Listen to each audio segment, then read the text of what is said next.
C'est encore un bonheur de vous retrouver pour ces 2 heures de pub, bonheur et d'échange sur Info Télévision. Mesdames, Messieurs, bienvenue. C'est le grand soir qui prend son envol pour cette dernière livraison de la semaine. On aura l'occasion encore de parler des problèmes épineux qui minent notre pays. On va parler du développement entrepreneurial en deuxième partie de ce programme. Qu'est-ce qui coince véritablement pour qu'on ait tant de difficultés à voir ce secteur exploser au Cameroun?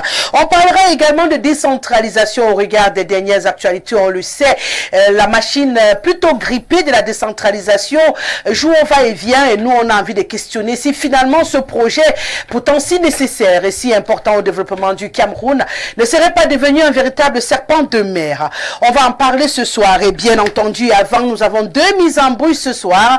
L'annonce grâce à Eneo, l'ambassade d'Allemagne décide de fermer son service des visas à Yaoundé. Le problème d'électricité pour eux étant devenu trop criant, les empêchant véritablement de travailler, ils préfèrent prendre de nouvelles dispositions. Donc pour l'instant, pas de visa délivré par l'ambassade d'Allemagne à Yaoundé. C'est quand même très drôle hein, dans un pays où à cause de l'électricité, on est obligé d'avoir ce genre de situation. On va sûrement dire un mot dessus. Et avant, bien sûr, on va s'intéresser à l'actualité du côté de Tinga, entre l'Africa Foot et le MINSEP. Apparemment, on n'est pas prêt de voir le bout du tunnel. Hier, on annonçait peut-être une paix des braves, que non.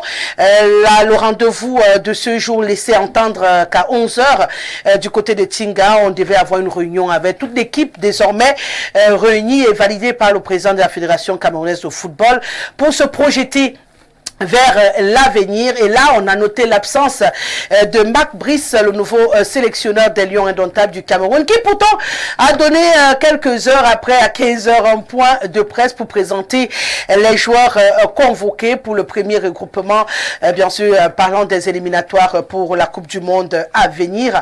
Et on a noté, bien entendu, que contrairement au team presse désigné par le président de la Fédération camerounaise, c'est le team presse désigné par le ministre des Sports qui était assis sur le siège, comme pour dire qu'on n'est pas sorti des lornières du côté de ce bras de fer. Finalement, Mac Brice se retrouve entre le marteau et l'enclume dans une affaire où on le croyait sauvé, puisque l'Africa Foot ayant validé son poste, lui-même il décide d'aller s'installer sur un siège épineux.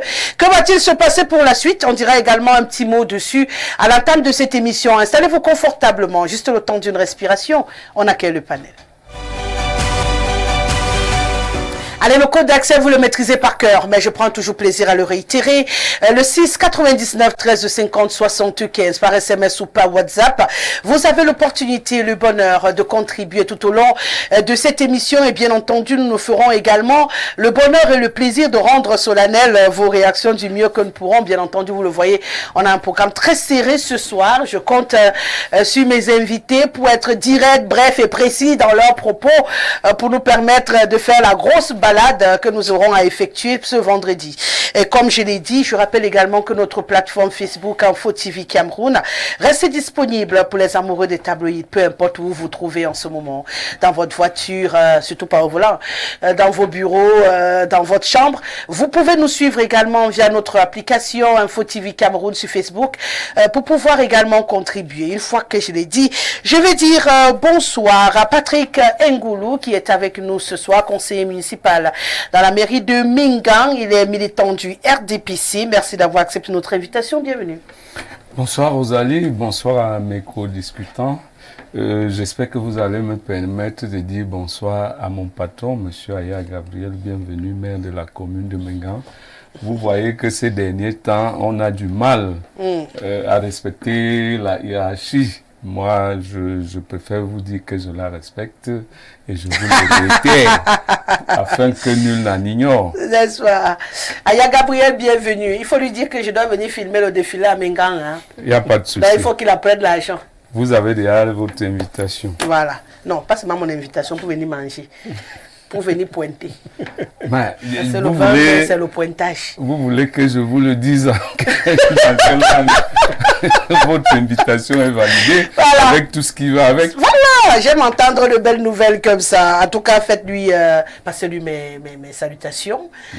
Voilà, ça fait un moment que je ne l'ai pas vu, donc voilà, ce sera avec beaucoup de plaisir. Occupé au boulot. Oui, comme toujours. Ça va me faire plaisir de le revoir. Merci d'être là sur ce plateau, Monsieur Patrick Ngoulou. En face de vous, Géranga, la voix du PCRN pour cette dernière livraison de la semaine. Bienvenue. Mobutu. C'est le signe du pouvoir. Ah, c'est le signe de pouvoir. C'est quoi, Hawaï déjà dans tes mains, mon cher Géranga? C'est ce qu'on doit comprendre, parce que je vois avec les étoiles de constellation sur ta chemise, beaucoup de couleurs sur ta cravate, c'est coloré, c'est pour dire qu'il y a beaucoup de bonheur. Évidemment, ça ne trompe pas, parce que tel que vous-même vous semblez, vous avez peut-être déjà une longueur d'avance sur ce qui va se passer dans peut-être 1 an, 2 ans. Du moins, ça ne trompe pas, tel que vous voyez, le charisme est là, et ça va avec. Donc, je profite comme ça pour saluer déjà les populations de l'arrondissement d'Hawaï, les 4 groupements. Je profite également pour saluer le président Cabral Libi et toute la grande famille PCRN, bien entendu les millions de téléspectateurs qui prennent le temps de nous écouter, de donner également leur avis. Et merci pour cette invitation. C'est un bonheur de vous avoir pour ce vendredi. À lui également, il est là, Leonid Fouma. Lui sera la voix de l'UNDP sur ce plateau. C'est un plaisir de vous retrouver. Bienvenue. Merci Rosalie. Et tu sais, je me suis retrouvé quelque part où je regardais ton émission. Et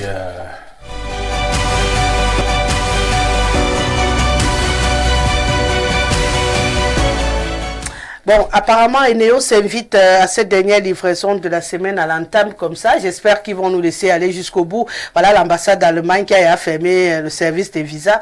Peut-être nous, on va fermer la production des émissions grâce à Eneo. Il faudrait vraiment qu'une solution soit trouvée. J'étais en train de vous écouter. Vous étiez quelque part. Oui, je regardais aimablement votre émission et des gens se sont permis des commentaires comme mais cette femme, elle a de la poigne. Elle a toujours des hommes au milieu d'elle et puis visiblement elle s'en sort. Est-ce que vous ne tapez pas souvent sur elle après l'émission? Il a dit, oh, mais Rosalie, attention. Attention. Et puis, dites-vous bien, hein, la télévision c'est des jeux de rôle. Et chacun vient, il a un rôle précis à jouer. Pourtant, je suis douce, n'est-ce pas? C'est ce que je dis. C'est là où j'allais en venir. Que dans la vie... Il n'est pas d'accord avec toi, Gérard. Il dit que je semble douce. Gérard, je ne suis pas douce? Vous semblez être douce, mais c'est pas... Que dans la vie courante, c'est quelqu'un d'assez adorable. C'est sûr que si vous vous retrouvez en offre avec elle, vous allez vous douter que ce soit la même personne. Donc non, mais je leur ai dit que c'est quelqu'un de très sympathique. Elle a juste, je veux dire, la main du métier. Et elle le fait très bien. Parce que au milieu des hommes, c'est pas si évident que ça. Surtout que parfois vous êtes têtu. Hein? C'est comme la maîtresse à l'école, quoi. Par moment, même si elle vous cajole, elle est obligée de prendre le fouet. Alors, mais donc, sinon, on ne va pas s'en sortir aussi. Donc je veux te féliciter et avoir beaucoup d'égards pour ta grâce et ton énorme beauté. Je sais que quand je dis ça, il y a l'autre qui dort là, Lemjo. Lemjo est déclassé depuis. Comment ça? Faut pas dire ça. Qu'est-ce que tu sais? Lemjo va se lever de son lit. Tu es déclassé. Donc, merci de l'invitation. Je salue très aimablement les militants de l'Union nationale pour la démocratie et le progrès, son directoire, mais surtout le président national, le camarade Bello Bouba Maïgari, et ainsi que tous les sympathisants de notre mouvement. Bah alors, comme mon prédécesseur, moi je suis un républicain, hein, et la République c'est d'abord ses règles, mais c'est aussi ses us et ses coutumes. Ça, il faut le savoir. Et lorsque vous mettez en porte-à-faux avec les règles, c'est-à-dire les lois et les règlements, lorsque vous vous mettez en faux, parce qu'il faut le dire, toute société a ce qui fait sa spécificité, donc les us et les coutumes. de cette société. Malgré que nous ayons adopté l'État moderne, nous restons aussi des Africains et nous faisons avec les coutumes et les règles qui sont les nôtres. Est-ce que la logique dans ce cas de figure ne serait pas de refuser cette démocratie pour vivre dans la royauté? Parce qu'à l'instant où vous acceptez d'embrasser un système de fonctionnement, malheureusement, vous oubliez également ce que vous dites être des Bantous, des Africains, pour bien appliquer ce que vous avez copié ailleurs. À défaut, vous refusez de copier ailleurs et vous créez votre environnement qui sied à vos us et coutumes. Vous ne pouvez pas être hybride, à cheval entre deux styles de fonctionnement. C'est peut-être là où tout le problème se présente aujourd'hui. On veut être moderne, mais en même temps, on veut rester traditionnaliste. On fait ça comment? Non, on est assis entre deux chaises. Non, mais sachez bien que la tradition, c'est un ensemble de règles et en évoluant, parmi les règles que l'on institue, il y a celles qui ne sont pas bonnes et qu'on met de côté. Oui. Et on prend celles qui sont productives pour la société et on évolue avec. Et pour ce qui est typiquement de la démocratie et de la société moderne, j'ai envie de dire qu'il y a comme une sorte de syncrétisme qui est fait, n'est-ce pas, pour que la démocratie rime.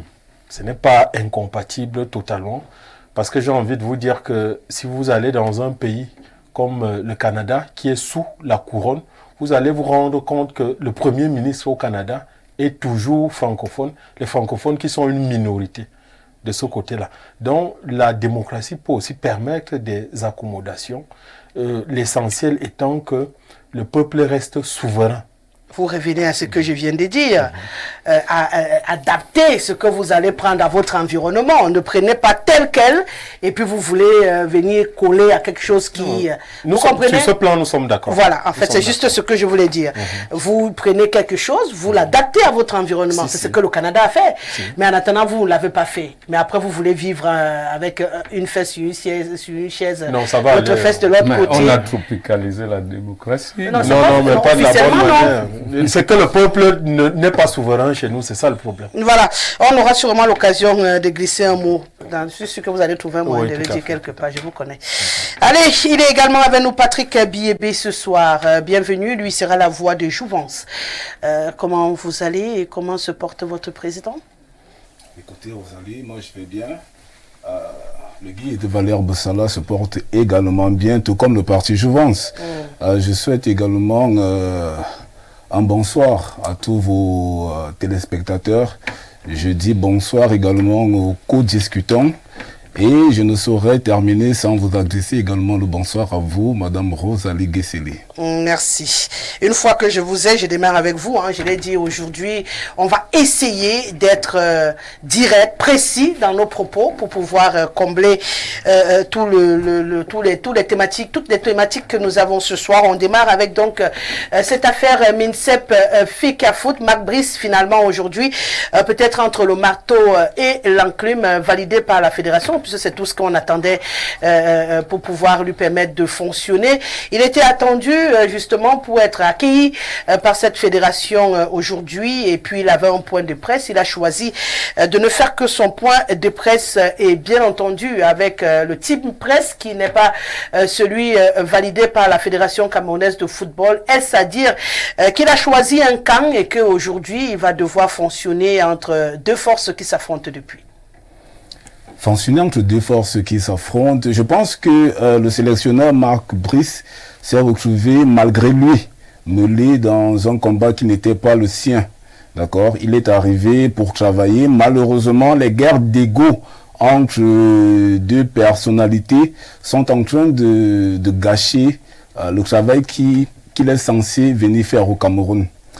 Il faut comprendre que la crise qui secoue actuellement le football camerounais, c'est une crise, pour ma part, qui ne devrait pas avoir lieu, parce que cela n'honore pas la sélection nationale, cela n'honore pas le football camerounais et cela n'honore pas l'État du Cameroun.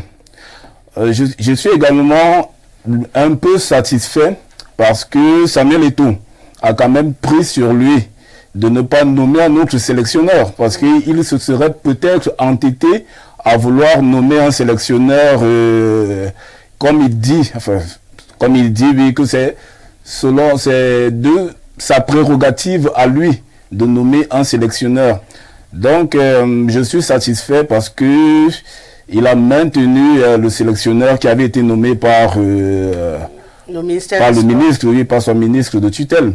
Et j'espère que tout cela va rapidement s'arranger afin que nous passions à autre chose. Moi, j'aime souvent dire que, en tant que politique, nous ne devons pas nous attarder sur le football, parce que c'est honnêtement de la distraction que l'on sert aux Camerounais pour qu'ils oublient les véritables problèmes. Donc, j'espère que cela ne va pas aller beaucoup plus loin et que d'ici peu, nous allons nous intéresser aux vrais problèmes. J'ai suivi également quelque part que le sélectionneur devait communiquer sa liste de joueurs. Ouais. Donc j'espère qu'il communiquera sa liste. Il a communiqué sa liste. Déjà fait. Oui, mais le seul souci est que officiellement c'est la fédération qui convoque ces joueurs-là pour les mettre à sa disposition. Tout à fait. Tout à fait. Donc j'espère que la fédération va envoyer les invitations à ces différents joueurs. Alors qu'il a refusé d'aller se faire présenter officiellement à la fédération. Il a refusé, mais cela n'empêche pas qu'il ait été validé par la fédération. Cela n'empêche, parce que selon les nominations qui ont été faites à la fédération, il apparaît bien que M. Marc Brice est sélectionneur des Lions Indomptables. Donc cela n'enlève en rien... Alors en d'autres termes, tu attends toujours que Samuel continue à être diligent sur ce coup, malgré qu'il n'ait pas honoré le rendez-vous, qu'il reste sur sa posture d'aplanir la situation. Vous savez, quand vous êtes une icône, vous ne devez pas prendre les choses de manière... comment je vais dire ça? Bref, vous devez savoir souvent aplanir les choses. Vous devez faire montre d'un certain tact dans vos agissements. Lorsque vous êtes même un homme d'État, vous devez savoir faire montre d'un certain tact. Et c'est ce que moi, personnellement, j'attends de Samuel Eto'o, qu'il ne distrait pas le peuple et surtout la jeunesse davantage avec cette histoire de nomination de sélectionneur ou de nomination de staff. Parce que, véritablement, nous sommes à l'aune d'importantes échéances électorales et nous devons passer à autre chose. D'accord. Donc, pour vous, c'est lui qui distrait, quoi. Les jeunes. C'est le sujet qui distrait. C'est le sujet qui ne distrait plus. Donc je suppose que c'est lui qui distrait. Non, mais qu'il arrête, enfin, que les deux personnalités trouvent un terrain d'entente. Que les deux personnalités trouvent un terrain d'entente afin que les Camerounais passent véritablement à autre chose. Bon, s'ils n'en ont pas envie, on va se farcir ce duel encore longtemps. Malheureusement, c'est le football qui en prend un coup. Et aujourd'hui, on a un sélectionneur qui pourtant, logiquement, ne devrait plus avoir de problème à fonctionner, mais qui vient de s'enfoncer encore une épine dans la plante du pied. Oui, Rosalie, je voudrais dire à ce propos qu'il faudrait qu'au Cameroun, on apprenne à changer de paradigme. Nous nous mettons nous-mêmes dans des problèmes, parce que moi j'entends les gens parler. Les gens parlent de Samuel Eto'o, les gens parlent de son excellence Moïse Kombi, alors que ces deux personnalités font partie des institutions. J'ai pas encore entendu dire que le coach nommé par le comité exécutif d'urgence de l'Africafoot, on parle toujours de Samuel Eto'o, on parle toujours de son excellence, le ministre Moïse Kombi. Je voudrais dire qu'au Cameroun, il faut qu'on apprenne à être des serviteurs. Il faut, parce que notre rôle, nous sommes des serviteurs, nous ne sommes pas ces institutions-là. L'Africafoot est une institution qui a connu des présidents avant l'actuel président, qui en connaîtra après lui. Pareil que le ministère des Sports. Personne, parce que quand j'entends les gens dire le ministère de M. Moïse Kombi, non, ce n'est pas son ministère, c'est le ministère du Cameroun, dont pour le moment il n'est qu'un serviteur. Et il faudrait que les gens apprennent à faire profil bas. Parce que le problème qui se pose dans cette affaire est un problème complexe. juridiquement, l'acte pris par le ministre est un acte complet, c'est-à-dire un seul acte qui nomme un entraîneur principal, ses adjoints, les teams presse et autres. C'est un acte complet.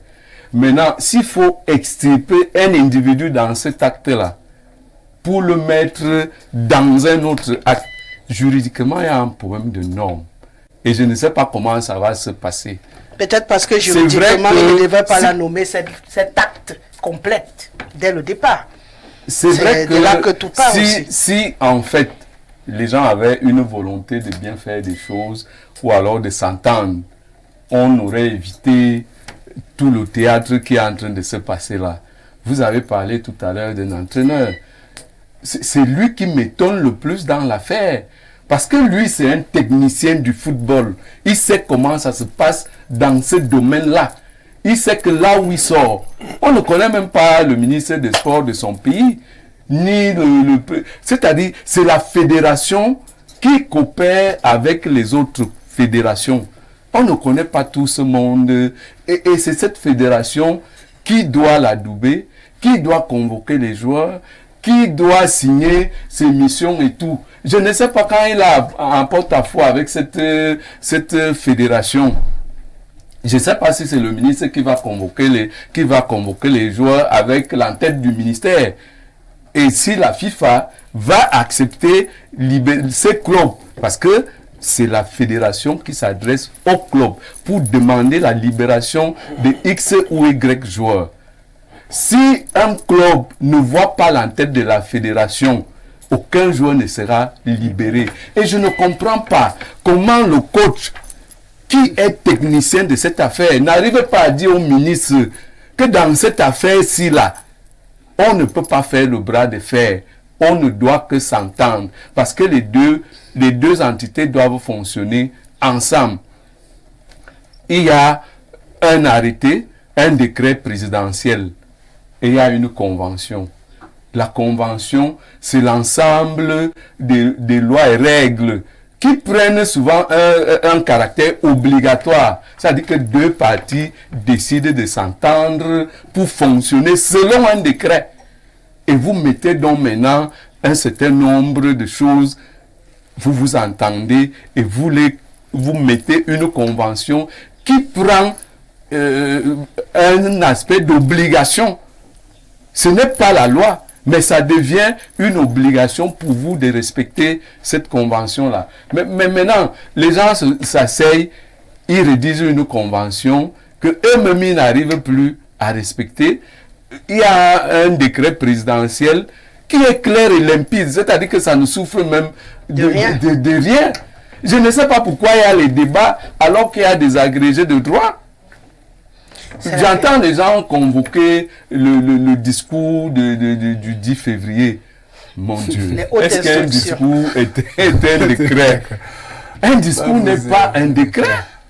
Un discours, c'est un discours. Encore qu'il n'y a pas un contenu concret dans ces discours. On n'a pas dit, je vais demander au ministre d'enlever de mettre un coach et un staff. Non, on a dit, j'ai instruit au ministre. C'est peut-être d'aller voir le président pour dire vraiment... Qu'est-ce que tu as instruit à ce ministre? Qu'est-ce qu'on fait pour que notre sélection première prenne encore de l'envol? Malheureusement. Mais on passe le temps dans les débats. Il y a le camp de X, il y a le camp de Y. Et c'est notre pays qui se retrouve dans la boue. Et on ne comprend pas finalement qu'est-ce qui se passe.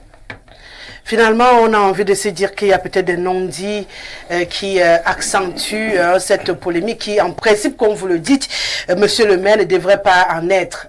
À l'instant T où on a le décret, on a la convention, on a des juristes, on a des hommes de valeur, on ne devrait même plus être à discuter là, à discuter sur ce sujet. Et comme vous le dites, et puis on a un Marc Brice qui sort quelque part, qui lui-même vient aussi s'embourber dans une affaire. Comme quoi le Cameroun, c'est finalement le Cameroun. Hein. Même quand on croit qu'on a vu le bout du continent. tunnel, le continent vous sort une nouvelle ritournelle comme celle que nous avons aujourd'hui. Mais on sait quand même qu'à la fin de la conférence qui était présidée d'ailleurs du côté de Tinga par le secrétaire général, il a annoncé une autre rencontre par la suite en espérant que cette fois celle-là verra la présence du sélectionneur. Et le sélectionneur de son côté, lors de son point de presse, a marqué son envie de rencontrer Samuel Eto'o-Fils, dont je ne sais pas à quoi tout le monde joue, mais toujours est-il qu'on ne parle pas quand même à la rencontre, mais... Fils qui veut rencontrer, c'est l'institution que dirige oui, monsieur en attendant, Eto'o-Fils. on a invité rencontrer dans l'institution, il n'est pas parti, mais il dit qu'il voudrait rencontrer Samuel Eto'o-Fils parce qu'ils doivent travailler ensemble et qu'il a été surpris de ne pas le voir le jour de la signature de son contrat. Donc c'est pour vous dire ça, que nous sommes dans un vrai film d'action là, monsieur Géranga. Non, rien que la position qu'a adoptée Marc Brice aujourd'hui montre qu'il n'est pas un entraîneur. Rien que sa seule position de se retrouver là où il était là, ça montre tout simplement qu'il est là pour autre chose. Il est là. Parce que tout ce qu'il va faire la suite là, il a montré qu'il est là pour le ministre. C'est le code du ministre.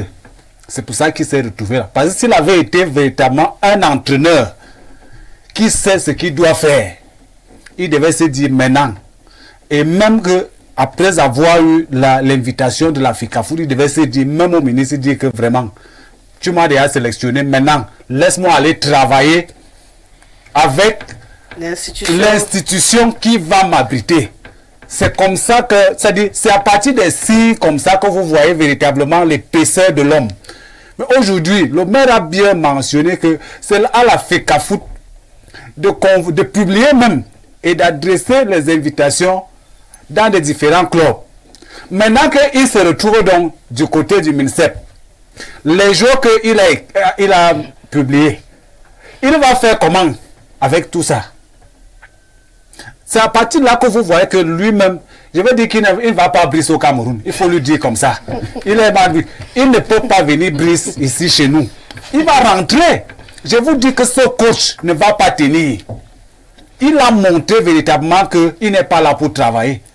Parce que lorsque vous avez la maîtrise de ce que vous faites, vous pouvez recadrer, même si c'est lui qui vous donne les ordres, vous dire que vraiment, à ce niveau-ci là, pour que mon travail avance sereinement, je dois coopérer en ce moment-ci. Et c'est le piège qui a été tendu par la FECAFOOT. C'est le piège, parce qu'on savait qu'effectivement, dès qu'il va dérober à cela, à ce moment, on le tient aussi. Parce qu'il va donc publier, il faut donc faire venir ses joueurs. On verra donc. C'est là le problème. Et c'est pour ça que moi je dis qu'il faudrait que chacun reste dans son couloir. Il joue véritablement son rôle. Il se limite là où sa liberté se limite. Il laisse les prérogatives de l'autre. Ce n'est pas aujourd'hui. Vous vous demandez seulement, la FECAFOOT a toujours existé. Pourquoi on n'a pas entendu tous ces remues?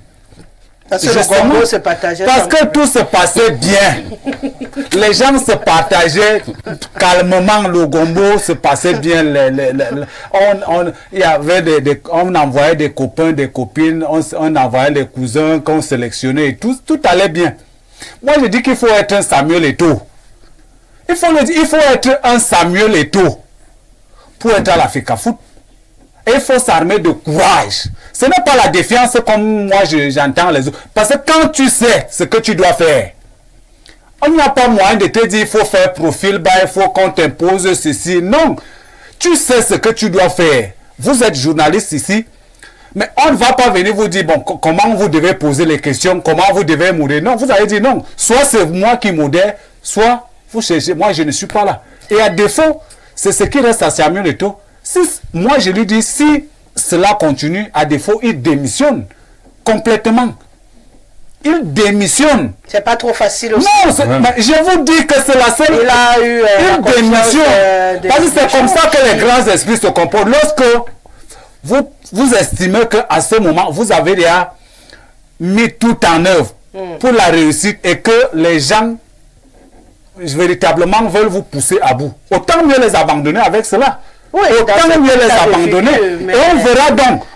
Parce que il n'a pas été nommé. Il a été élu. Mais il doit démissionner. Il doit respect à ceux qui l'ont élu. Je dis qu'il peut, rien ne l'empêche de démissionner. Et la raison sera laquelle? Il a voulu démissionner, vous avez suivi la suite. Même quand on a je dis que maintenant, il peut claquer la porte. Il ne passe plus même à et la raison serait laquelle? La raison, c'est qu'on lui a mis les bâtons dans les roues pour qu'il ne puisse pas travailler, qu'il laisse donc la responsabilité à l'État. Donc, puisque la FECAFOOT n'a donc plus de sens en ce moment. Je me demande donc la raison d'être, la raison d'existence même donc de la FECAFOOT au Cameroun. À quoi sert donc la FECAFOOT donc, si on revient donc? La FECAFOOT nous sert à quoi exactement? Si ça ne sert à rien, qu'on dissout et que l'État prenne toutes les responsabilités et le débat est clos. Vous sélectionnez l'entraîneur et tout le staff, personne ne va discuter. Vous faites de ça ce que vous voulez. Tant qu'il y aura la FECAFOOT, il faut donc vous soumettre aux règles qui régissent les fédérations. C'est aussi simple que ça. Ça fonctionnait comme ça, mais la FIFA a imposé une façon de faire. Parce que la FIFA a dit qu'elle ne fonctionne pas avec les États, non, mais ça avec a les toujours été, c'est pas nouveau. On nommait le président de la FIFA. Je dis si l'État est donc c'est fort. On dit l'État, on n'est pas au-dessus de l'État, mais chaque association a ses règles et c'est l'État qui soucie à ses règles. Si vous acceptez. Mais vous ne pouvez pas décider, vous ne pouvez pas accepter aujourd'hui. Et lorsque vous imposez les règles, vous dites que vous n'êtes plus là. Il faut donc dissoudre la FECAFOOT, comme ça vous restez le seul maître du jeu et le débat est clos. Le débat est clos. Moi, je ne vois donc pas à ce moment, lorsque vous nommez tout, vous faites les conférences, la FECAFOOT donc sert à quoi exactement? Le président de la FECAFOOT représente quoi au juste? Beaucoup de questions, hein, mais c'est dommage, Léonide Foum, parce que après tout ce que vous dites, c'est une vérité. Et si vous ratifiez le fonctionnement d'une organisation, ça fonctionne ainsi dans tout le monde entier. Et comme on est au Cameroun, nous on est toujours particulier, nous on commence à trouver des raisons. Il faut trouver un nouveau fonctionnement à la Fédé, mais dans ce cas, demander à la FIFA de changer ses tests. Vous cherchez une convention pour venir la superposer à des règles qui sont officielles dans le monde entier. D'ailleurs, la FIFA a demandé que cette convention soit rectifiée parce que là, elle commence à gêner leur fonctionnement normal et ça devient un problème. C'est pour dire qu'on aime bien se compliquer la vie au Cameroun. C'est-à-dire les choses faciles prennent des tournures. Et il fallait qu'un Belge aille aussi quitter. Il arrive au Cameroun, il est contaminé. À peine il a franchi l'aéroport, le gars est contaminé avec les choses compliquées. Mon frère, le ministère t'a validé. La FEDI t'a validé. Papa, ajoute un équilibriste au milieu, tu quittes derrière les problèmes. Bam, tu peux prendre d'un côté. Mais tu attends quand même que celui-là publie ta liste et convoque les joueurs. Pendant que toi, tu vas venir fonctionner avec ce que celui-ci a nommé. Lui-même, il pense qu'il va arriver avec la course là. Non, mais dites-vous, merci Rosalie de me passer la parole.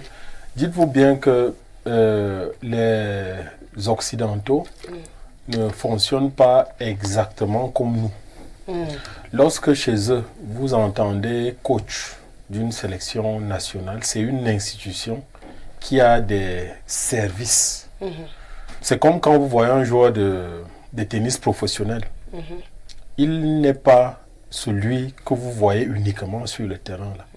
Il a une batterie de techniciens qui sont juristes, qui sont des spécialistes du marketing, qui sont des spécialistes de l'image, qui sont des... Comme pour dire. Oui, comme pour dire que ne voyez pas Marc Brice prendre une décision telle que celle qu'il est en train de prendre, sans savoir exactement où il va. Il a bien étudié le contexte africain et spécifiquement... Il s'est adapté dans le contexte, quoi. Camerounais. Il sait exactement ce qui se passe. Mais essayons de faire... de la futurologie dans cette affaire. Je dis souvent à certaines personnes que le discours du président de la République le 10 février est un discours fondateur et qui instaure une notion ou un concept qu'on connaît bien en sciences juridiques ou bien dans le domaine du droit, c'est la raison d'État. Paul Biya se met en tant que garant du bon fonctionnement des institutions et de toutes les institutions de notre pays qui constatent que malgré les moyens qu'il met dans une affaire, malgré la liberté qu'il a donnée aux responsables dans ce domaine d'agir comme ils veulent, ça ne marche pas. Alors, il le reprend, parce qu'il n'y a pas deux, malheureusement, hein, il n'y a pas deux chefs d'État, il n'y a pas deux maîtres dans un bateau. C'est le président de la République qui indique le sens dans lequel l'État doit aller, la République doit fonctionner. Et s'il se rend compte, et lui-même, il a fait le bilan pendant son discours, s'il se rend compte que les choses ne vont pas dans le sens où elles doivent aller, alors il reprend son impérium, sa force de maître ou bien de président de la République pour remettre les choses à l'endroit. Et en principe, à l'Africafoot, on devait le comprendre ainsi. Ça fait donc que... J'ai une question avant de vous laisser continuer. Oui. À quel niveau le président a dit qu'il y a raison d'État au Cameroun? Non, Ou vous essayez de deviner? Oui, c'est l'interprétation. Ah, vous interprétez. Oui, parce que j'ai voulu me demander à quel moment le président avait dit qu'il y a une raison d'État au Cameroun. Mais quand rien ne le gêne, il n'en parle pas. Bon, dans un discours... Non, je suis toujours avec vous. Hein. Je pose seulement mes questions pour bien comprendre votre propos. Il avait dit aussi qu'il y a les gens qui voulaient l'argent ici, qui allaient rendre gauche. On attend toujours qu'ils rendent gauche. Oui, il a créé le TCS. Et après, vous avez vu beaucoup qui ont rendu gauche. C'est une institution qui fonctionne à son rythme. Parce que c'est le poubelle. Non, j'ai simplement envie de dire que... L'homme de l'électricité, il a aussi dit ça, non? Et puis, on est toujours là, on a les coupures. On a les coupé poubelles partout, il a également dit ça. Là, au moins, il avait dit clairement. Hein, voilà. Parce que pour l'autre que vous brandissez et fait d'État... Ce n'est pas rien qu'au sport. Il a dit c'est de manière globale. Vous savez, pour qui connaît la relation de Paul Biya avec le football. Le football lui a sauvé la mise.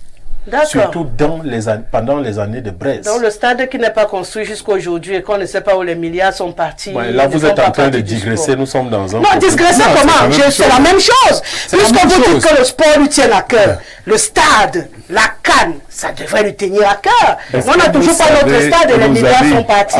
Et on doit payer encore à McGill les milliards. Hein? Voilà. On vient de perdre le procès. J'étais exactement... Donc l'urgence, c'est juste au niveau de la Fédé, quoi. Oui, j'étais exactement en train de dire ceci, n'est-ce pas?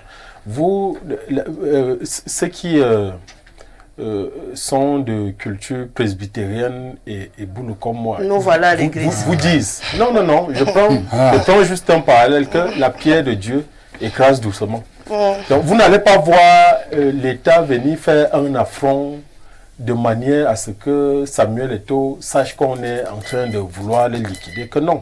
Ça va aller à des petites choses, parce que dites-vous bien, quand on est en train de vouloir le liquider, les secrets, non, mais c'est même à lui de comprendre. Non, mais c'est vous. Non, maintenant c'est clair, je vous laisse aller jusqu'au bout. Parce que tout à l'heure, c'était pas clair qu'on avait à le liquider. Maintenant qu'on sait qu'on veut le liquider, vous pouvez mieux nous expliquer sa liquidation. Ne la voyez pas comme une élimination physique. Non, on a compris, Donc, la futurologie, c'est liquidation. C'est liquidé. Attendez, la futurologie, vous n'aimez pas la vérité, c'est pour cela que... Non, c'est la vérité. Allez-y, maintenant c'est clair. J'avais envie de comprendre ce qui s'est caché derrière, maintenant j'ai compris.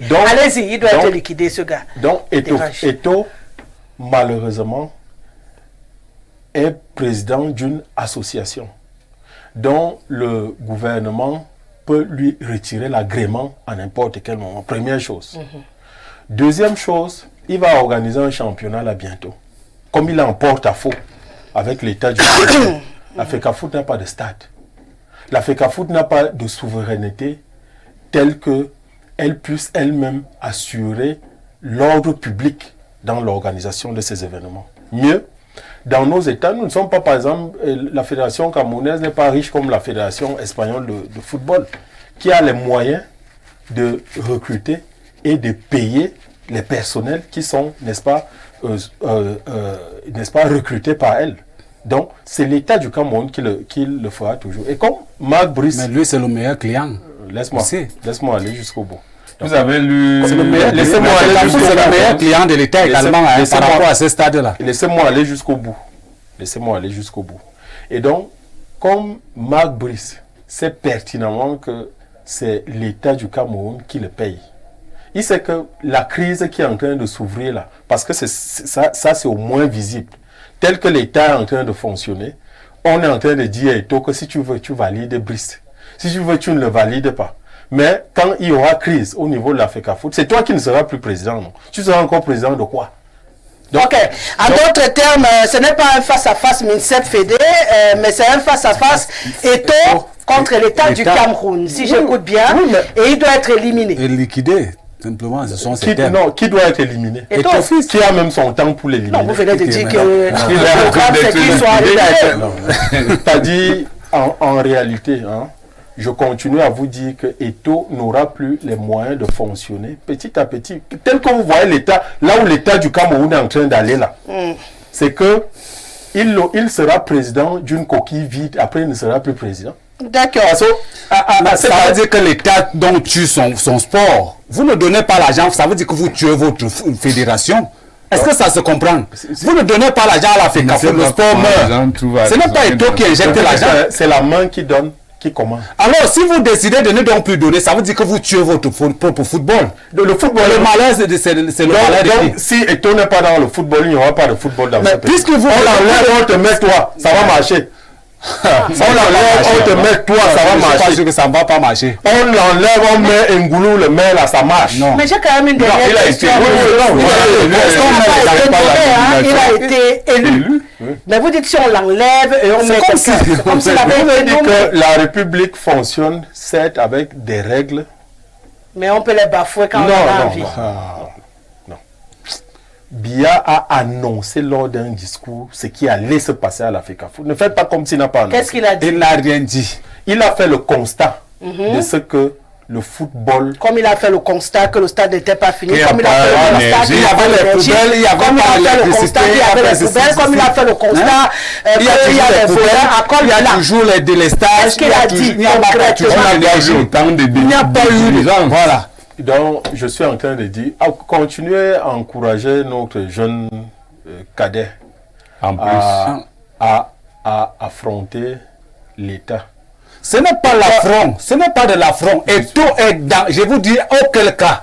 Je dis, hein, il faut dissoudre la FECAFOOT. Monsieur Nga, vous restez seul. Monsieur Nga, je peux vous Tant que l'affront poser une question. Je peux vous poser une question. donc, l'argent qui revient à la FECAFOOT. Vous avez une maison, n'est-ce pas? Bon, c'est une question. Même pas une Attendez, monsieur Ngoulou. Est-ce que c'est une affaire personnelle?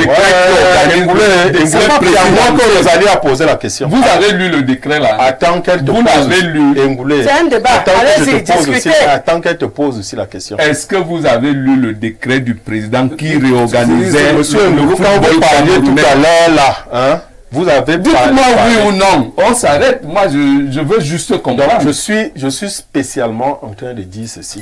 Ce qui se passe à la fédération. Liquider Eto'o, on a compris. Le chef de l'État l'a annoncé. D'accord. Il allait liquider Eto'o, c'est tout ce que vous avez dit. Je ne suis pas son porte-parole. Non, c'est ce que vous avez dit. Non. Le décret du président, le discours du président voudrait dire qu'il faut liquider Eto'o. Ne me prête pas de mots, je suis encore là. Je peux dire ce que j'ai dit. Hein? J'ai dit que le chef de l'État a décidé qu'il, à travers son ministre, il a dit qu'il va instruire le ministre pour mettre de l'ordre au niveau du football. Et l'ordre s'est nommé... Ouais, c'est ce qui est en train de se faire là. D'accord. Marc Brice, quand il est allé à cette conférence, d'ailleurs, pour ceux qui ont vu quelques images qui ont circulé dans les réseaux sociaux, tout le staff que le ministre a désigné était là. Mais il y a également eu la FECAFOOT. Était là également. Vous savez qu'il y a eu la même réunion à la FECAFOOT où le staff également était là. Était là à cette conférence. Le staff que le ministre a désigné était à cette conférence. Son team presse, Germain Noël Essengue, c'est lui qui a présenté. Les médias d'État ont relayé. Pardon, allons à tout ça. Bon, d'accord. Mais je vous ai dit qu'on fait de la futurologie, non? On va voir là où ça va aboutir. En tout cas, ce que je retiens... Eto'o a lui-même créé le cadre qui est en train de ce que je retiens de vos propos sur ce plateau, c'est que loin d'une affaire de sport, on est désormais dans une affaire politique. Bien sûr. Mais le sport est politique. Non, laissez-moi finir. Le sport est politique. J'ai dit loin d'une affaire de sport, parce qu'il y a la politique du sport, je ne refuse pas. Mais la politique n'est pas le sport. Donc, je dis bien, loin d'une affaire de sport, on est désormais dans une affaire politique où il y a des gens qui doivent être liquidés. À partir de là, on pourrait passer la journée à en parler, qu'on ne verra pas le bout du tunnel. Nous, on va avancer et faire parler quelques téléspectateurs en laissant donc les politiciens et les sportifs de la politique lutter. Mais en attendant, c'est la 40e fédération qui va mordre le sol au Cameroun. C'est la question qu'on se pose. Je suis désolé de jouer les rabat-joie maintenant. Non, pourquoi vous dites quelque chose qui est vrai. Peut-être on ne savait pas qu'on devait liquider le dos. Quelle liquidation? Dans le sens figuré, liquider, personne ne veut tuer tout. Personne ne veut tuer tout. En tout cas, on a compris que ce gars doit être liquidé et puis on attend cette information. C'est vous qui le dites. Bonsoir le panel. Pour cette belle émission, je suis vraiment convaincu que le sélectionneur est venu faire la politique et non le football. Aujourd'hui, il a montré toutes ses limites. L'Africafoot est dans son bon droit. C'est vraiment dommage. Il fera comment avec sa liste si elle n'est pas transmise à la FIFA via l'Africafoot Pierre Dino. Bonsoir Rosalie à ton plateau. C'est quoi ce projet du moustachu pour le Cameroun? On a eu 2 équipes de volley au Cameroun, 2 Sonaka, maintenant 2 équipes de football masculin à cause de lui. Pourquoi lui-même n'aime pas la paix? Marc Brice va partir lui-même bientôt. On le trompe jusqu'à ton invité en veste noire, là c'est un hibou. Il ne dit rien de bon, on doit liquider Samuel Eto'o fils. Son ministre est seulement là pour le football. Voici la compétition du handball qui nous a été enlevée. Il est seulement là pour l'Africafoot. Amiroche depuis Nkwaban. Rosalie, bonsoir. Monsieur Foumet hors-jeu. Les raisons d'État ne piétinent pas les règles de jeu d'un match de football. Si l'État devrait avoir des raisons, fini la construction de stade Olembe Mbarga Jean depuis Olembe justement. Le monsieur en chemise blanche, je m'excuse, je ne connais pas son nom. Il parle beaucoup pour embrouiller les autres. Il s'appelle Géranga. Bonsoir Rosalie, le monsieur en veste cravate me déçoit quand il parle du discours du chef de l'État qui soit supérieur à son propre décret. Il enseigne quoi à ses enfants? C'est Madame Mbarga qui écrit. Bonsoir très cher René, vraiment que le célèbre Eto'o démission de l'Africafoot, comme a dit le papa en Chéchia de Mobutu. À quoi sert donc cette instance? N'est-ce pas Eto'o est bougrement riche? Pourquoi ne part-il pas à Chilémé depuis Yatika à Iassa? Bonsoir à vous, il y a un vrai problème entre l'Africafoot et le ministère. Chacun doit gérer son couloir et tout va aller. Bonsoir Madame Rosalie, très belle émission. Félicitations à Monsieur le maire et à Monsieur Giranga dans ce bras de fer. Minsep Fekafoot, beaucoup de courage à vous Madame Rosalie. C'est Majesté Robert Mbila. Bonsoir à vous, à votre avis, pourquoi Eto'o ne réussira pas dans sa défiance? Je vous promets que d'ici la semaine prochaine, vous comprendrez que l'État est plus fort. La FIFA a exigé une entente entre les 2 entités. Eto'o nomme avant que l'entente ait eu lieu. Pourquoi s'entête-t-il? Je vous promets que le président va trancher la semaine prochaine. Ce qui est bien, c'est que nous serons toujours là la semaine prochaine. Bonsoir, Mouel Nkombi fait comme tous les faux ministres du Cameroun. Il s'est imposé chef du village. Lui qui avant était ministre ne connaissait pas le peuple Wodi Bele de Bonabéry. Bon, là-bas c'est un autre problème encore. Bonjour ma bien-aimée Rosalie, notre pays fait honte. C'est monsieur Etoundi depuis la Côte d'Ivoire. Bonsoir Rosalie, un problème complexe même si juridiquement lorsque l'on veut à tous les prix fouler au pied les lois. À travers cette guerre, Minsep Fekafou, le Cameroun apprendra à respecter ses propres lois. Un professeur qui descend dans la boue, n'importe quoi, dit saké depuis Douala. Samuel Eto'o enlève les mains dans l'affaire de sorcellerie du gouvernement camerounais. S'il veut vivre longtemps, son orgueil n'est pas serviable dans les conditions actuelles des affaires du football camerounais. Achille depuis la Guinée et équatoriale. Rosalie, le pasteur de Tinga nous a perdu un mois pour rien. C'est toujours Brice le coach, n'est-ce pas? Que Eto'o n'oublie pas qu'il est le soutien indéfectible du régime Biya et c'est le président Biya qui a nommé Kombi, donc il assume. C'est Mouli depuis Yaoundé. Waouh, toujours dans une belle tenue d'été pour un goûter médiatique en ce début de week-end. Mon ancien beau servant églésien de la mission étatique du R qui voudrait de manière nutritionnelle autour du bon Kanga inviter Rosalie. Gérard du PCN à vivre des cauchemars comme le feu Mobutu, tout en fin de règne du côté du Zaïre. Et n'ayant à commencer pour une fermeture, Léonide vantant les mérites de Rosalie dans un recoulement sentimental. Patrick de Jouvence, dans une jouvence politique patronne. Encore une aventure confuse et ambiguë à déshonorer et diviser ce football qui hier a plané sur le toit du monde.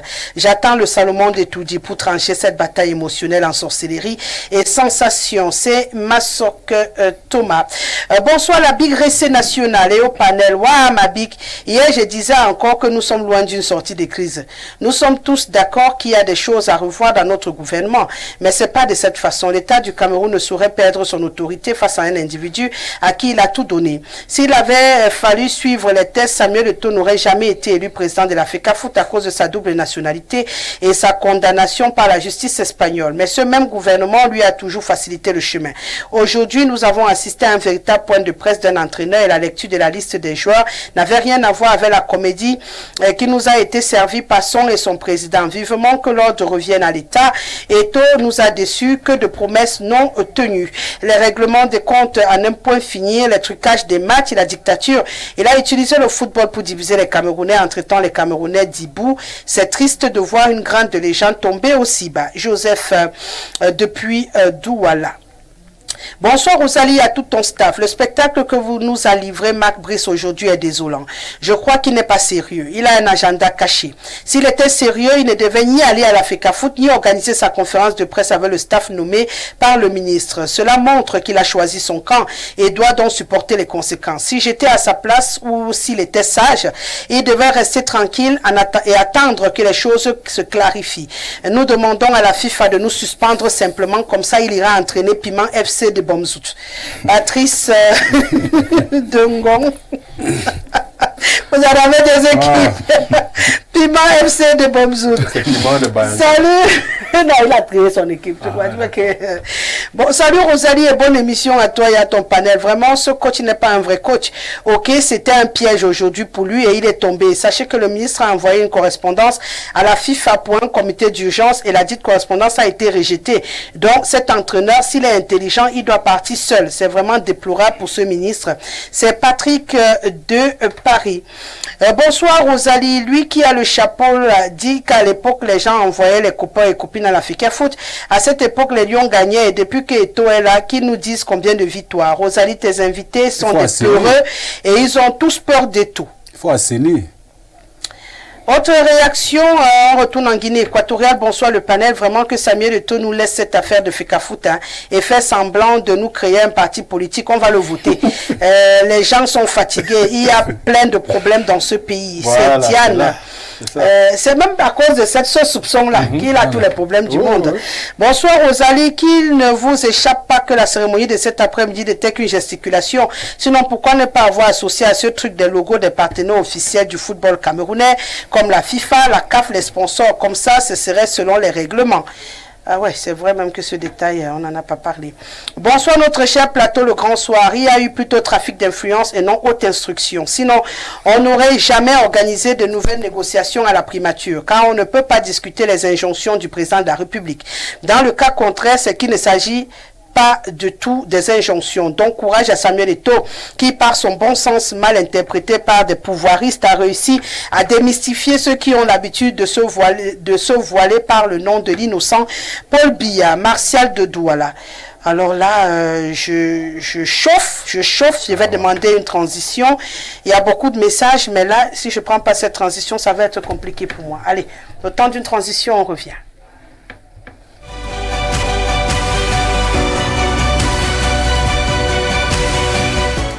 Voilà, vous êtes toujours sur Info Télévision, l'émission c'est le grand soir, hein, vous l'avez compris, Eneo a encore fait des siennes, et là nous fonctionnons vraiment limite, donc je suis dans un four, donc pardonnez si à un moment donné vous me voyez un tout petit peu transpirer, c'est pas volontaire, je fais cette émission dans un véritable four et c'est pas évident du tout. Alors, une fois que je l'ai dit, je l'ai annoncé aussi à l'entame de cette émission, hein, l'ambassade d'Allemagne décide de fermer son service de visa parce que Néo coupe et puis les machines ont pris un coup et puis ils n'arrivent plus à fonctionner normalement. Donc du coup, ils préfèrent stopper le massacre jusqu'à ce qu'on ait de l'électricité logique au Cameroun. C'est quand même une grosse baffe qu'on inflige au Cameroun. Rosalie, c'est ça qui m'amuse quand je suis à côté de M. Moum qui veut nous faire prévaloir des instructions qui seraient prises en charge ou prises en compte. On sait depuis des années que tout ce que l'État dit est fait ou est fait à moitié. Ça y est, les gens se pressent lentement à obéir aux instructions du chef de l'État. Nous sommes dans une histoire très compliquée avec la société Eneo. Et excusez-moi, Rosalie, quand on commence à vous dire que Eneo, c'est un prêtre, non, il y a des gens, il y a des Camerounais derrière qui sont les vrais propriétaires d'Eneo. Parce que il y a 1 mois ou 2 mois, l'État a décidé de reprendre Eneo. Nous avons applaudi des 4 mains pour dire enfin l'État a compris que ce monsieur était en train de nous mener dans la gadoue. Quand l'État l'a dit, Eneo est venu avec des ardoises. L'État me doit 65 milliards. L'État a communiqué qu'il a apuré les 65 milliards. Quelque temps après, Eneo s'est rappelé qu'il y a, je ne sais pas où, 100 combien de milliards au niveau de la subvention de l'État aux ménages que l'État n'aurait pas payé. Vous comprenez que avec cette démarche-là, nous avons également un ministre de ce côté-là. Ouais. Pourquoi même une simple communication républicaine pour dire... Parce qu'en fait, quand vous êtes dans une famille, vous avez des enfants et votre épouse, quand il y a crise, quand il y a problème, vous faites quoi? Vous réunissez votre famille, vous communiquez, vous dites à la famille que vraiment, on a l'habitude de fonctionner peut-être avec 1000 francs, mais malheureusement, désormais, cette fin du mois, 500, nous avons 500. Il va falloir que chacun serre un peu sa ceinture. Aucune communication. Tous les jours, moi je suis sur la place internet, on nous annonce des mégas qu'on ajoute, mais tous les jours nous vivons le même calvaire. Moi j'étais à mon bureau de 7h à pratiquement 13h. Je suis parti de mon bureau parce qu'il n'y avait pas d'énergie. Et ça dure depuis 2 semaines. Chaque jour quand j'arrive, il n'y a pas d'énergie. Vous croyez que nous allons produire comment? Nous sommes dans le secteur privé. Tu as pris le travail de quelqu'un que tu dois réaliser dans un espace de temps. C'est-à-dire que tu montes une offre d'un prestataire qui doit soumissionner le lendemain. Tu arrives dans ton bureau, il n'y a pas d'énergie. Tu fais comment pour réaliser? Je rentre à la maison, même à la maison où j'ai des machines, il n'y a pas d'énergie. On fait ça comment? Mais vous avez, c'est avant-hier que j'ai vu une communication du ministre de l'Énergie qui annonçait un rajout de 60 mégas qui sortirait de Bachenga. Mais à la fin, nous sommes dans une scène de théâtre. Et moi, je me demande, monsieur Voum, ne confondez pas l'État aux individus. Vous parlez là comme un MRCiste. Hein? Non, c'est pas un problème de MRC. Vous êtes un opposant de non. Parce que vous non, moi je suis content hein, que vous soyez si objectif. Monsieur Voum, ne jouez pas à ce jeu-là. Nous faisons partie de la population camerounaise. Non, c'est ça que nous vivons les mêmes problèmes. Il n'y a pas un foyer RDPC où on alimente le courant et on coupe à l'UNDP. Nous vivons la même situation. Et le président n'a rien à voir dans cette affaire. Le président nomme des gens qui sont responsables des départements ministériels et qui doivent descendre dans la boue pour travailler et non signer des conventions dans les bureaux avec les cravates pendant que nous nous broyons du noir. Ça n'a rien à voir avec le RDPC. Ça n'a rien à voir avec le président. Est-ce que nous, ça va alors? Non, tu sais qu'il y a un gouvernement et chaque chef de département ministériel a des missions. Et ces missions-là, si tu ne les réalises pas, le projet Paipis, c'est la semaine dernière qu'on en parlait ici. Moi, je n'arrive pas à avoir de l'eau chez moi à la maison. Mais on me dit qu'on a livré le projet PAEPIS et qu'il y aurait l'eau à Yaoundé à profusion. C'est bien, c'est bien. Maintenant, quelqu'un nous fait un communiqué où il dit ceci sera vérifiable quand on va faire des essais. Comment vous réceptionnez un projet? Il n'y a pas d'essai. Monsieur, vous pensez que ça là c'est sérieux? On doit encore voter la Il faut pas. Moi je ne suis pas. Laissez les élections là où elles sont. Disons que la République, nous sommes. Je vous ai dit au départ que nous sommes des employés de la République. C'est le peuple qui nous emploie. On n'est pas quelqu'un d'autre. Ne parlez pas d'élection. Quand c'est lui que le peuple a voté vous donne vous confie une mission, vous n'arrivez pas à réaliser cette mission-là. Ce n'est pas sa faute à lui. C'est vous qui êtes incompétent. D'accord. Voilà. En attendant, monsieur Biébi, une ambassade installée au Cameroun dit qu'elle ne peut pas fonctionner parce qu'on n'a pas d'électricité chez vous. C'est quand même un peu humiliant pour nous. Hein? On est même incapable déjà, on n'a pas d'électricité. Du coup, ceux qui veulent même voyager ne peuvent plus avoir de visa depuis Yaoundé. C'est compliqué quand même comme situation. Rosalie, je vous ai dit à l'entame de mon propos que ils ont décidé de nous foutre la honte dans ce pays. Ils ont décidé de nous mettre la honte. Que ce soit dans le domaine du sport et un peu partout, rien ne fonctionne. Moi, je suis content quand j'écoute monsieur le maire être aussi sévère envers ce gouvernement. Le gouvernement qui est RDPciste, parce que quand il dit que ce n'est pas de la faute du chef de l'État, je voudrais bien lui poser la question, mais qui est-ce qui fait la politique de la nation? C'est le chef de l'État. Ça veut dire que si depuis 2019, nous sommes aujourd'hui en 2024, il a maintenu les mêmes personnes, cela suppose que pour lui, tout va bien. C'est cela que ça veut dire. Lorsque on peut avoir ce genre de problème en 2024, qu'une ambassade étrangère ferme dans la cité capitale, même pas ailleurs, mais dans la cité capitale, parce qu'il n'y aurait pas d'énergie, ce n'est pas du tout normal. On se retrouve donc dans une situation compliquée où à l'étranger, parce que cela a également un coût à l'étranger, parce que imaginez les investisseurs, monsieur Ngoulou, imaginez un peu les investisseurs qui souhaiteraient venir investir au Cameroun. Ils vont se rendre compte qu'on n'a pas d'énergie. Et d'ailleurs, votre dernière thématique en rapport avec l'entrepreneuriat. Si on arrive. Voilà. Et dites-moi donc, comment est-ce que les gens vont venir investir dans ce pays alors qu'il n'y a pas déjà l'élément de base pour pouvoir faire une entreprise? C'est l'énergie. Donc, lors de son discours, le chef de l'État avait demandé qu'on ne parte plus. J'ai comme l'impression même que tout cela est fadissant, pour qu'on ne voyage même plus, pour que les gens restent donc dans ce pays, qu'on subisse nous tous les affres de ce gouvernement. Moi, j'aimerais simplement dire que, voyez-vous,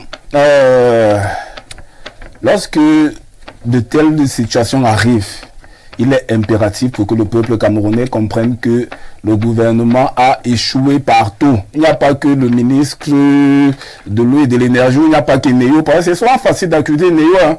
Mais Néo n'est pas le seul responsable. Je pense qu'il y a toute une tutelle. Hein. On peut dire ce qu'on peut dire de Moele Kombi, du ministre Moele Kombi, mais au moins il essaye de faire, même s'il fait mal. Mais par contre, le ministre de l'eau et de l'énergie, lui... Il aussi, il essaie de faire, même s'il faut aussi mal. Non, mais... quelqu'un m'a aussi dit même que ne pas faire, c'est faire quelque chose. On le voit, non? Il a dit, on le voit. Bon, il fait aussi mal. Il fait donc mal. Dans tous les cas, on comprend qu'ils sont en train de nous mettre dans la boue. Et depuis longtemps, il est temps que les Camerounais comprennent que il est temps qu'on dégage ces gens, qu'on passe véritablement à autre chose. Parce que une ambassade étrangère, Rosalie, une ambassade étrangère, nous encore ici, on peut subir. Nous sommes habitués, nous sommes des vendus de ce pays, on peut subir. Voyez-vous, quand je dis qu'on peut subir, c'est qu'on a l'habitude, ils ont l'habitude de nous faire ça. Ils ont l'habitude de nous faire ça, mais quand ils font... Non. Ils ont l'habitude de nous faire ça. Nous, on a Vu déjà qu'ils nous habitués ne à nous souffrir. respectent pas, comme ils ne nous respectent pas. Donc, mais quand ils commencent à s'attaquer aux ambassades étrangères, parce qu'avant même, Non, est-ce qu'ils s'attaquent? avant même c'était qu'on coupe, on laisse quand même les quartiers UP, parce que les ambassades là, c'est dans les quartiers UP. Avant c'était qu'on coupe, après on laisse quand même dans les quartiers UP pour que les biens nantis là ne ressentent pas trop. Mais maintenant même ils ont décidé que tout le monde va subir. Bon, ils ont expliqué quelque part que il y avait un assèchement des cours d'eau, c'est la raison pour laquelle il n'y a pas d'énergie, les infrastructures sont vétustes. Mais comme monsieur le maire disait également, chaque jour, on va vous annoncer qu'on a ajouté tel nombre de mégawatts, on a ajouté tel nombre de mégawatts. Finalement, donc, ça part où? Finalement, ça part où? Moi, j'aimerais également interroger la Sonatrach, parce qu'il n'y a pas que Eneo. Eneo n'est là que pour le transport. N'est-ce pas? Pour la distribution, autant pour moi, pour la distribution. Mais il y a également quelqu'un qui est là pour le transport. Partie des centrales, des centrales. Pour Eneo, il faut bien que cela passe normalement. La Sonatrach est où? Il faut se poser autant de questions. En tout cas, vous n'irez plus en Allemagne pour l'instant. Moi, je trouve que dans cette interpellation de l'ambassade d'Allemagne, il y a quand même un peu de démagogie là-dedans, de mon point de vue. Parce que dites-vous bien que pour prendre le premier argument que j'ai envie de développer, c'est que... donc dans ma mise en bouche, c'est juste que tu as beaucoup d'arguments à développer. Bon, allons-y alors à quelques-uns, 2 ou 3. Donc, je disais que l'Allemagne fait partie d'un espace, l'Union européenne, qui a un type de visa particulier, le visa Schengen, qu'elle ne délivre pas seule. Et ces différentes ambassades, en réalité, se coordonnent pour donner un certain nombre de visas aux demandeurs dans un espace donné. Mais prenons l'Afrique en général.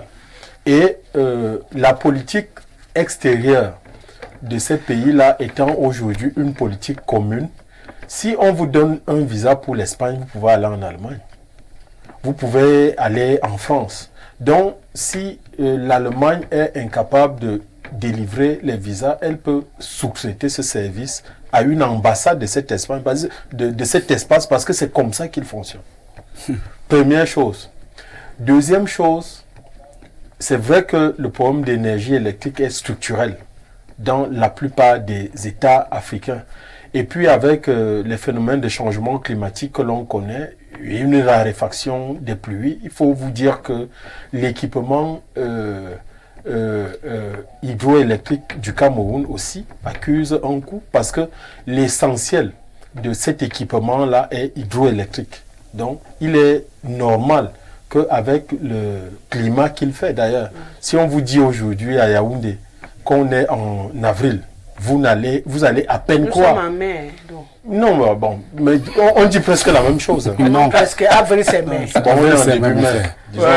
Mais j'ai envie de dire que pour ceux qui connaissent le climat yaoundéen, en milieu du mois d'avril, là, les pluies commençaient déjà, mais il n'y en a pas. Et quand vous êtes chez vous, puisque nous n'avons pas la chance de M. Nga, par exemple, ou des amis d'Eto qui ont des clims partout, vous suffoquez, vous n'arrivez pas à dormir la nuit. Donc, vous croyez à peine que vous êtes à Yaoundé, et tout cela a une incidence sur la production de l'énergie électrique. Cela va de soi. Mais c'est vrai que gouverner, c'est aussi prévoir. Donc, le gouvernement peut faire autrement. Il y a beaucoup d'autres alternatives que le gouvernement peut utiliser. Bon, maintenant, pour définitivement sortir de la question, j'ai envie de dire que le problème d'électricité est un problème prégnant de la gouvernance camerounaise et qu'il faut résoudre. Parce que tout à l'heure, nous allons parler de l'emploi. On ne peut pas bâtir un système de production industrielle sans que nous n'ayons de l'énergie qui va avec. Et notre énergie est encore déficitaire, tant pour ses besoins de l'industrie, une industrie qui est même embryonnaire, qui n'existe pas au Cameroun. Et dites-vous bien que c'est le secteur secondaire qui concentre l'essentiel des emplois qu'un pays doit pouvoir concentrer. Aujourd'hui, nous n'avons qu'un simple secteur primaire, vraiment embryonnaire, Et puis, l'essentiel des populations camerounaises se retrouve dans le tertiaire, c'est-à-dire dans le Bayam Salam, la débrouillardise. C'est malheureusement ça, la réalité de notre économie aujourd'hui. Et donc, il faut mettre de l'emphase sur la production d'énergie électrique pour, n'est-ce pas, envisager, mettre sur pied une industrie, une industrialisation dans notre pays et absorber la grande masse d'oisifs que nous avons dans notre pays. D'accord. Il fait chaud, c'est vrai, mais il pleut aussi de temps en temps. Ah, chez vous, pas chez nous. Il pleut. Pas chez nous. Il pleut de temps en temps. Là, n'est même pas la question. J'avais envie de demander que quand il pleut souvent, il y a souvent l'électricité. Parce que comme il fait chaud maintenant, là, c'est comme si quand il pleut souvent, il y a beaucoup d'électricité. Et que maintenant, là, comme il y a moi, je ne suis pas comme un goulou qui fait dans la province au froid. Non, je passais. J'ai simplement le gouvernement RDPC, il vient en aide. Je passais. Moi, je croyais qu'on était alliés sur ce plateau. Être allié ne veut pas dire. Je passais seulement. Je constatais seulement avec vous que quand il pleut, on a souvent beaucoup d'électricité au Cameroun et que c'est comme il fait chaud là, parce qu'il fait vraiment chaud, là je suis d'accord avec vous, qu'on n'a pas d'électricité. D'accord. Bon, l'Allemagne dit donc qu'ils ne veulent pas sous-traiter leur visa. Ou ils donnent ou ils ne donnent pas. Quand vous aimez les sous-traitances au Cameroun, vous suggérez à l'Allemagne de sous-traiter ces visas qu'ils peuvent sous-traiter. Ils ne veulent pas sous-traiter, ils sont souverains. Ils veulent sentir qu'ils attribuent. Ils disent qu'ils ne fonctionnent pas. Voilà. Ils disent que ce sont nègres, non? À nous. Oui, ils vous disent que nous là, on encaisse notre argent ici, on travaille ici. Il n'est pas question que l'Espagne encaisse notre argent là-bas pour que les gens entrent dans notre pays. Non, moi je disais simplement que si la France délivre, l'Espagne... Cela demande le visa pour entrer en France. Oui, la seule chose qu'il a, c'est qu'il peut voyager, il ne peut pas aller s'installer. Vous entrez dans tout l'espace. Oui, mais tu ne peux pas t'installer en Allemagne parce que tu as eu un visa Schengen. Voilà. Tu as demandé à entrer en France. Tu peux te balader partout là, mais tu ne vas pas t'installer là-bas sans le visa de là-bas. Il n'est pas aussi sûr que ceux qui prennent le visa de l'Allemagne, c'est pour aller s'installer. Ça, tu as en train de parler des tricheurs, des fraudeurs et des malhonnêtes. Ce n'est pas de ça qu'on c'est des avantages. Non, on ne dit pas le contraire. Mais ne dites pas que quelqu'un qui va aller en Allemagne va aller chercher le visa en Espagne pour profiter de l'entrée en Espagne pour aller s'installer en Allemagne. C'est un argument super fêtatoire. Merci. Pour parler comme nous. Il a réussi à me faire. Je crois que monsieur le maire a retrouvé sa lucidité. Il a retrouvé sa lucidité. Pour une fois. Non, il est toujours lucide. Non, vraiment, je vous dis, pour aujourd'hui, monsieur le maire a retrouvé. Il a dit véritablement ce qu'il fallait. C'est-à-dire, donc tu sens même son soutien. Bien sûr, c'est-à-dire, mais il oublie que tout ce qu'il a dit là, je vais vous dire le maire, c'est le RDPC.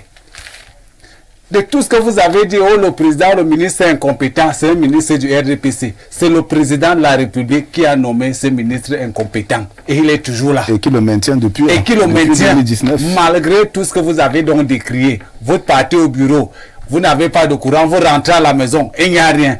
Il pleut un peu, quelques 5 minutes, on coupe. Il fait chaud, on coupe. C'est le RDPC qui nous met dans cet état. C'est la malgouvernance généralisée. Rien ne marche. Mais c'est coupe même la pluie.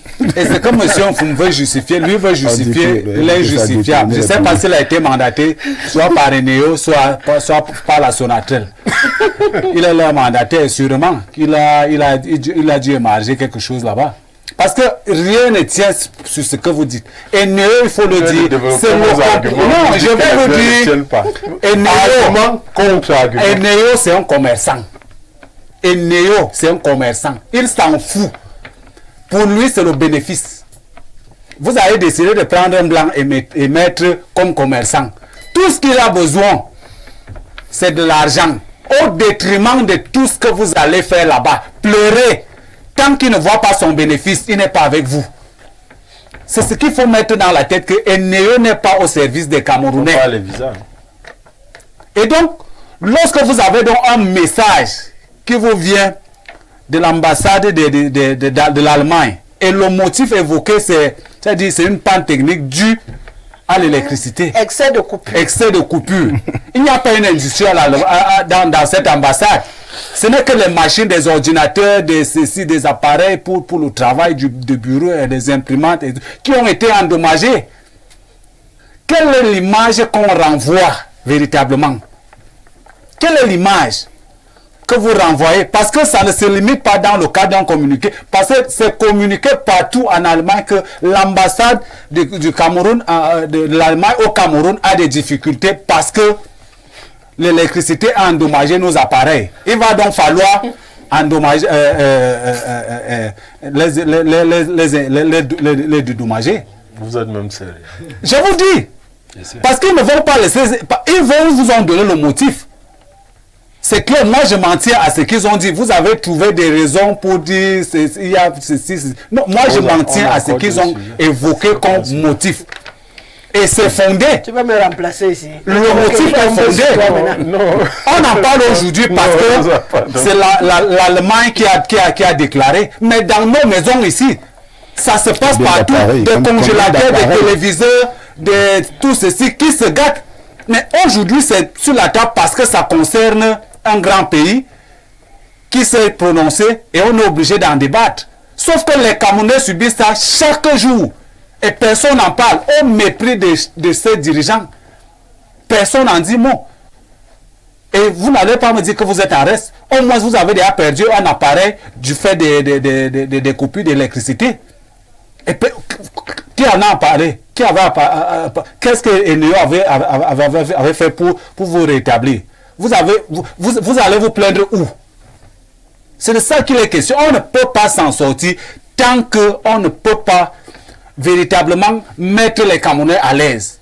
Moi, je dis toujours que lorsqu'on est à la tête d'un pays, on est président. La première, c'est-à-dire, quand on dort, on doit se rassurer que est-ce que mon peuple a à manger?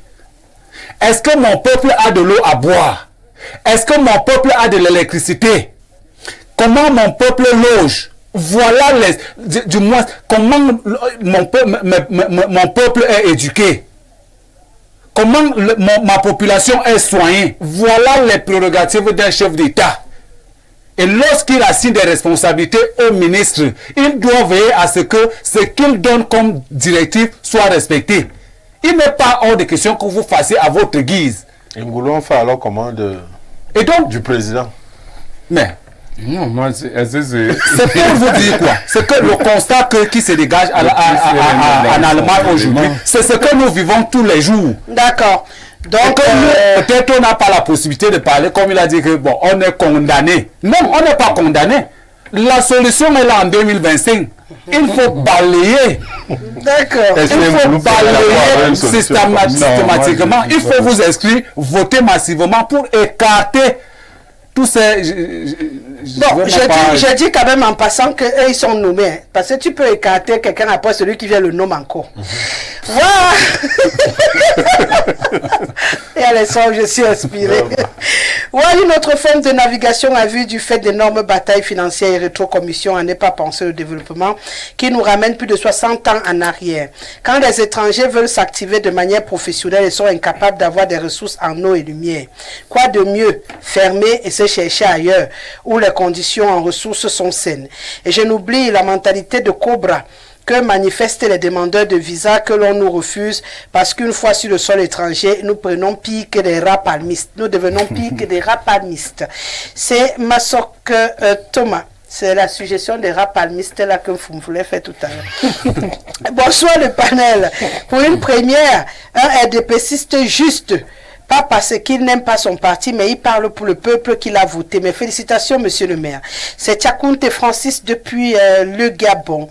Madame, le problème de l'électricité au Cameroun, si on ne se penche pas dessus, avec toute la lucidité, on risquerait de se tromper de cible. Au Cameroun, il y a une société qui produit l'énergie, une qui assure le transport et une chargée de la distribution et de l'extension du réseau électrique, en l'occurrence Eneo.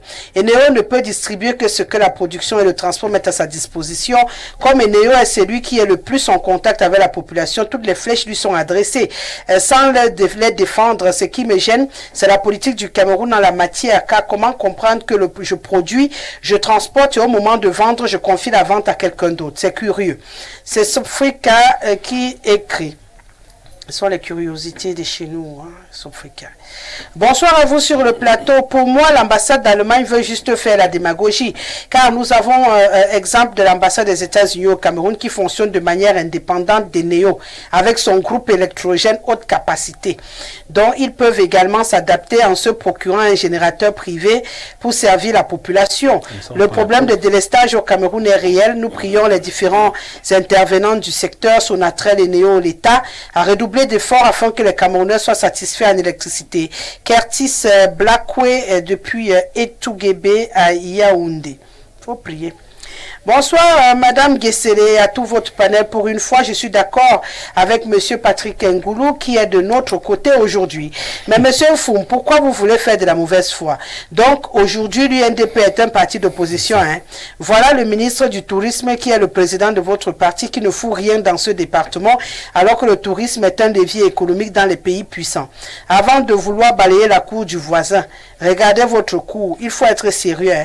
Et Néo s'en fout de ce que les Camerounais peuvent penser. Voilà l'Allemagne qui nous fait déjà cette remarque.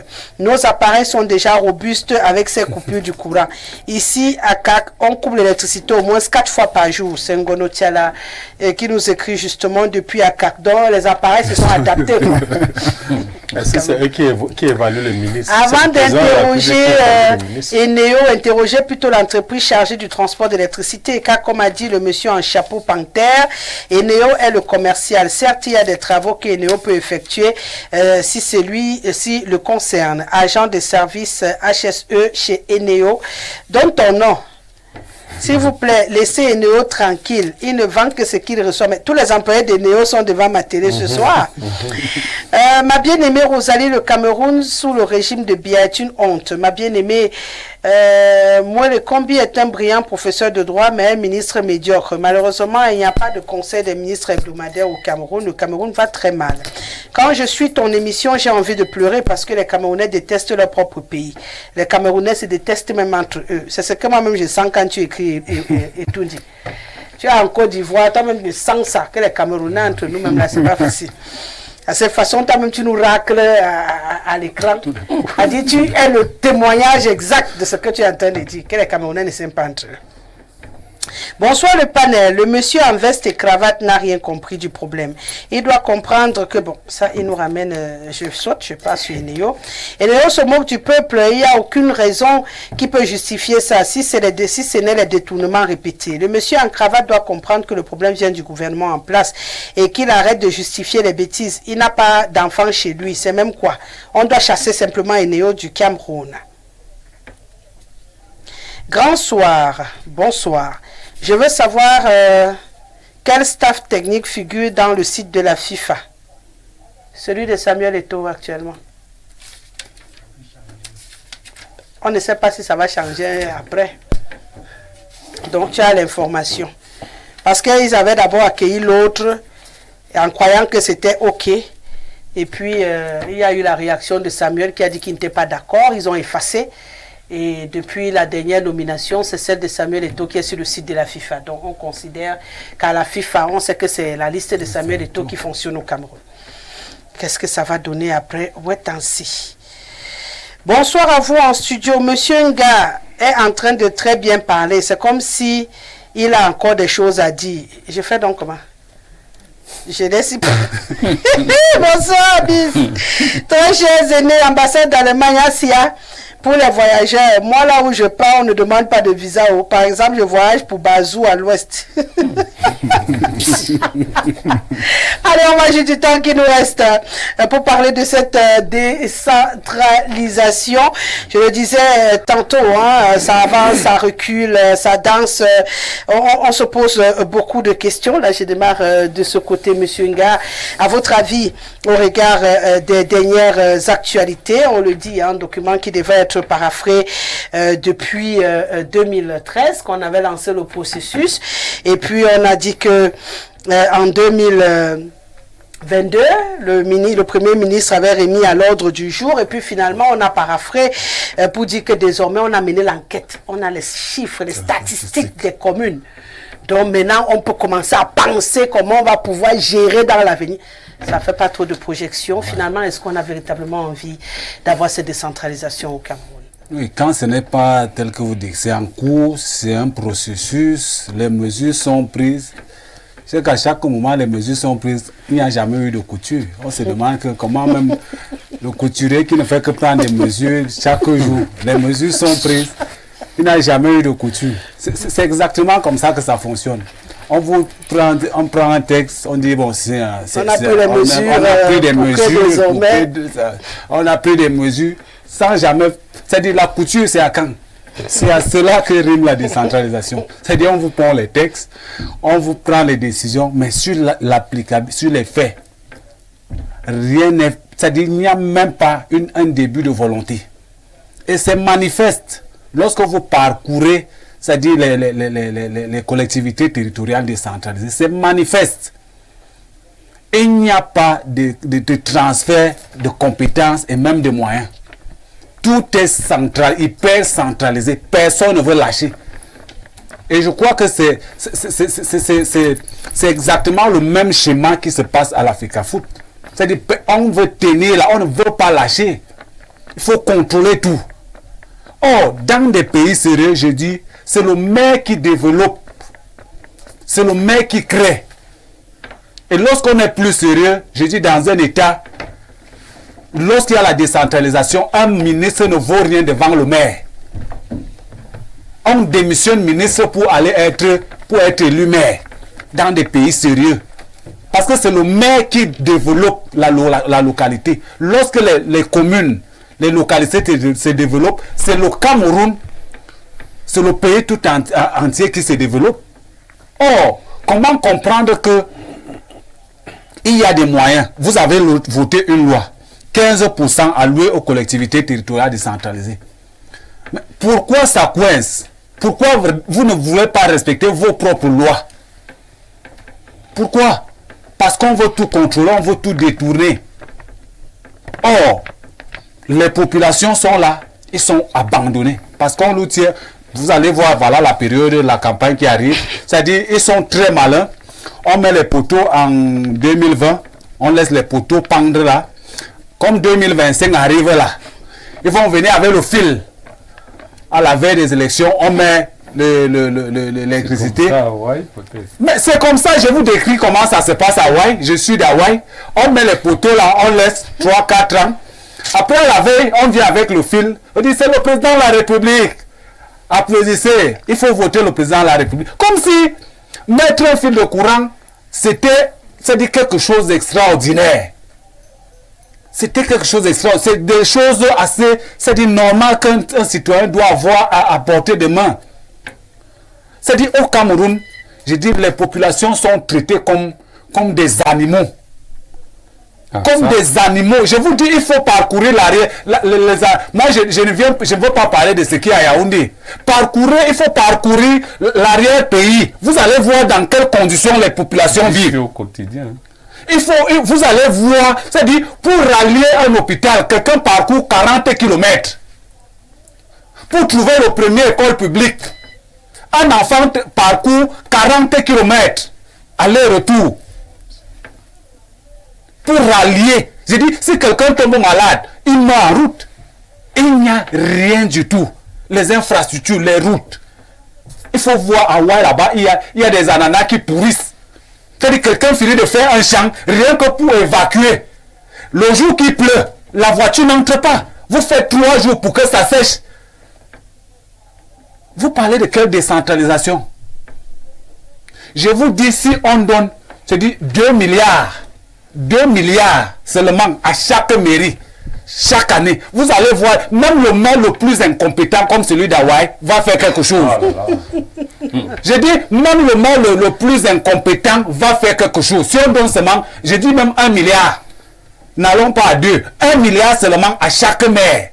Chaque année, vous allez voir avec le peu de moyens, même le maire le plus incompétent va faire quelque chose. Mais la volonté n'y est pas. Il faut tenir. Parce qu'il y a ce manque de confiance.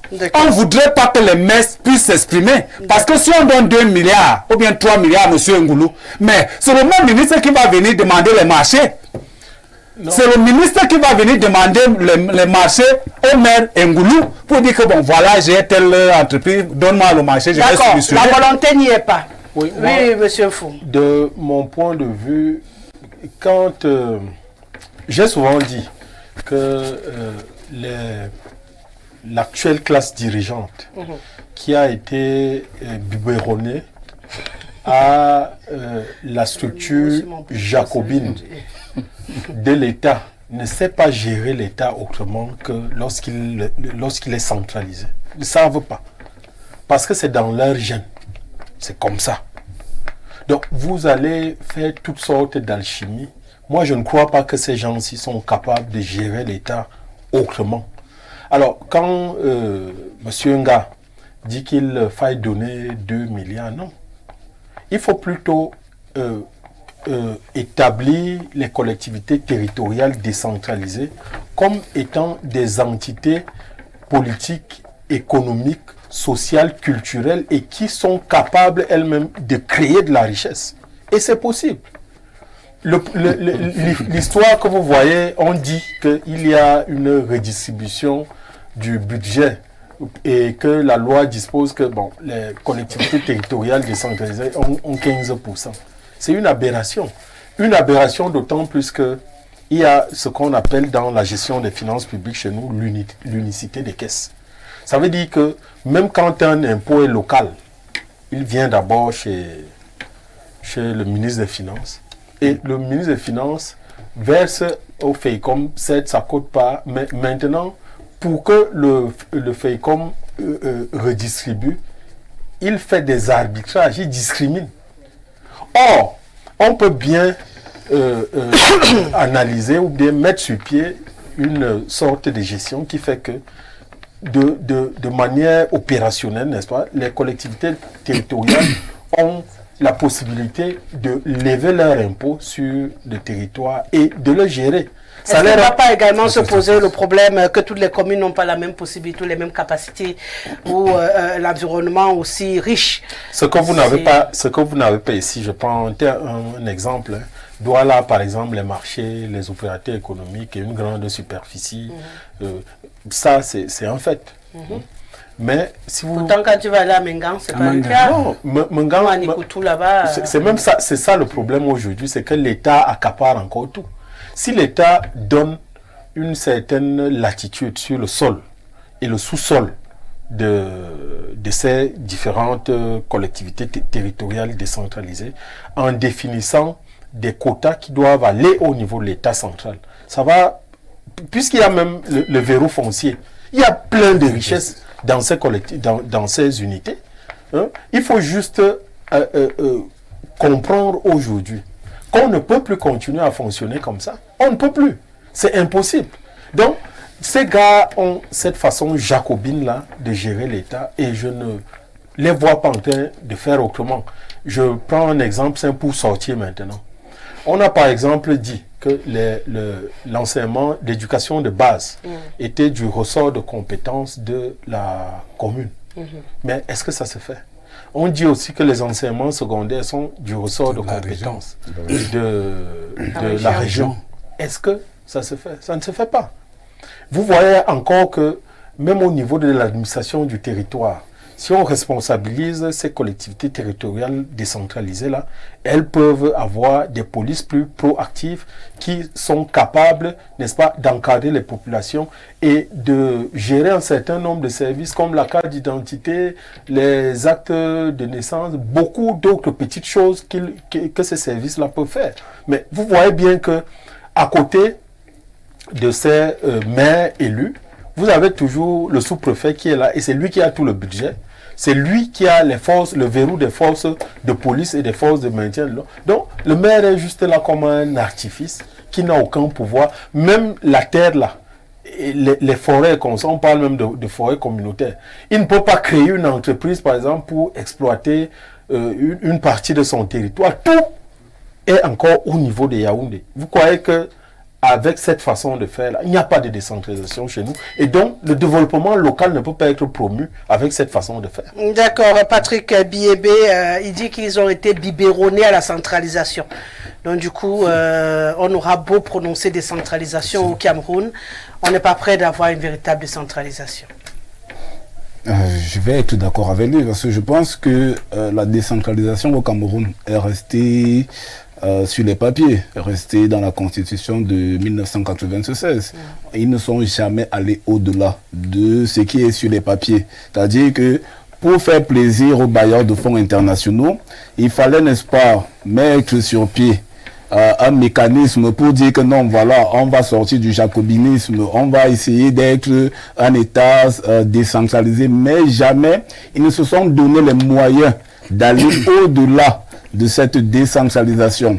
Moi, j'aime souvent dire que tout dans la société est une affaire de volonté politique. Lorsque vous avez des personnes qui vous gouvernent, qui ont la volonté de résoudre les problèmes, ces personnes trouvent les solutions à ces problèmes-là. Le problème de décentralisation, bien entendu, on s'est rendu compte, tout le monde s'est rendu compte que la centralisation ou le centralisme étatique ne fonctionne pas. Et même dans les pays où cela a été créé, comme en France, et ils sont passés à la décentralisation. Pourquoi est-ce que le Cameroun peine à aller vers? Donc, où je rejoins donc M. Fumseke, ces personnes ont effectivement été biberonnées, pour utiliser son expression, ont été biberonnées à la méthode jacobine. Tout à fait. Et donc se retrouvent aujourd'hui dans l'incapacité d'implémenter véritablement la décentralisation. Vous voyez, est-ce que vous pouvez imaginer un ministre donner les compétences qui peuvent faire de lui un notable peut-être dans le village, donner ça à un maire pour qu'on donne les titres au maire. Parce qu'il y a également un problème d'ego. Ils peuvent partager, non? Il y a un problème d'ego. Il faut que quand le ministre arrive, on ferme les routes, que les militaires, que la police soit au garde à vous parce qu'il veut les éloges. Il ne peut donc pas donner cela au maire. Il ne peut pas. Il faut qu'il y ait un transfert de compétences, un transfert de ressources humaines, un transfert dans la gestion des communes, des régions. Mais cela n'est pas fait. Cela n'est pas fait. Pourquoi? Parce qu'il faut se poser des questions et vous comprendrez simplement, comme je l'ai dit, c'est un problème de volonté. Ils n'ont pas la volonté de changer quoi que ce soit. Pour eux, tant qu'on reste dans le statu quo, ils peuvent maintenir justement ce contrôle-là et gérer le pays à leur guise. Parce qu'ils savent également qu'une fois qu'ils vont donner le transfert de compétences, le transfert de ressources humaines, de ressources financières, ils ne vont plus pouvoir tenir les maires. Parce que les maires vont devenir de véritables patrons dans leur localité. Un maire ne pourra plus aller s'agenouiller pour demander des prébendes, pour mendier auprès d'un ministre. Il faut que... Et moi j'aime souvent à dire que tant que cela n'est pas fait, véritablement, le Cameroun ne va pas se développer. Le Cameroun ne va pas se développer parce qu'il faut, actuellement, ce qui est fait, c'est qu'il faut tout attendre de l'État central, enfin de Yaoundé. Il faut tout attendre, que ce soit la politique de la commune. C'est-à-dire comment est-ce que la commune doit se développer, s'il faut un marché, s'il faut lever des... Il faut tout attendre. Le maire est simplement là, comment faire valoir dans la commune. Je sais pas, peut-être, en réalité c'est le travail, célébrer les mariages, établir les actes de naissance, les actes de décès. Là, le maire, on le voit, il est content, il se parade là, oui, mais ce n'est pas simplement son travail. D'accord, vous rejoignez les deux autres, comme pour dire que c'est vraiment un serpent de mer, on n'a pas envie, et puis... C'est un problème de volonté. C'est un problème de volonté. D'accord, monsieur le maire. Oui, Rosalie, je ne peux pas forcément partager bien entendu des uns et des autres. Je voudrais d'abord qu'on comprenne ce qu'on appelle décentralisation. C'est une réforme. C'est l'une des plus grandes réformes que le Cameroun a connues jusqu'à aujourd'hui. Alors, et une réforme a des mécanismes qui doivent être mis en place. Vous voyez que la décentralisation a un code général de la décentralisation. Ce n'est pas des articles, c'est tout un code. Parce que c'est un fonctionnement qui encadre beaucoup d'entités. Ceux qui disent la décentralisation fonctionne, Ok, c'est bien. Elle fonctionne. Non, écoutez-moi que j'aille jusqu'au bout. Elle fonctionne, mais à un certain nombre de mots. Mots M-A-O-U-Y. X. Et ces mots-là. X. M-A-U-X. Et ces mots-là sont des différents d'ordre. Dans le code de la décentralisation, on nous parle de tutelle. Mais finalement, sur le terrain, on s'est retrouvé avec 2 tutelles. On savait que la tutelle des collectivités, c'est le Mindevel. Ah, le Mindevel, autant pour moi. Maintenant, on se retrouve avec le MINAT à travers les préfets. C'est-à-dire que le Mindevel, qui est normalement la tutelle, est déjà... Enfin, ils ont trouvé une expression, la tutelle technique. Ça veut dire que les collectivités ont dorénavant 2 tutelles. Mais vous dites que une ça tutelle fonctionne. administrative et une tutelle il n'a que 2 minutes pour le faire. technique. Maintenant, les transferts se font. Ah. L'autre problème qui se pose, c'est quoi? C'est l'uniformité des transferts. Il y a au Cameroun ce qu'on appelle les ministères structurants, les travaux publics et autres, qui sont là pour développer le Cameroun, qui doivent faire le plus grand nombre de transferts en termes d'argent. Mais sauf que, quand on prend le cas du ministère des Travaux publics, le ministère se retrouve encore à faire les routes rurales, à faire les routes dans les quartiers et tout, alors qu'il y a des maires dans ces collectivités-là. Il y a le Mindu qui s'ajoute dans les grandes villes comme Yaoundé. Parce qu'en fait, quand les gens ont parlé de transfert de compétences, il s'agit effectivement de transfert de compétences. Ce n'est pas le transfert de ressources.